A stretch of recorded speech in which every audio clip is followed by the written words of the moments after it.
Iran menyebut meskipun ada ketegangan dengan militer Amerika Serikat di perairan regional, khususnya di Selat Hormuz, pasukannya berupaya untuk menciptakan jalur yang jelas dan aman bagi lalu lintas kapal dan kelanjutan perdagangan global.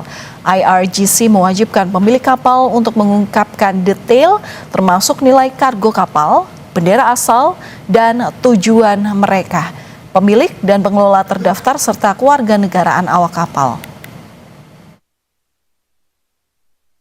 Look, it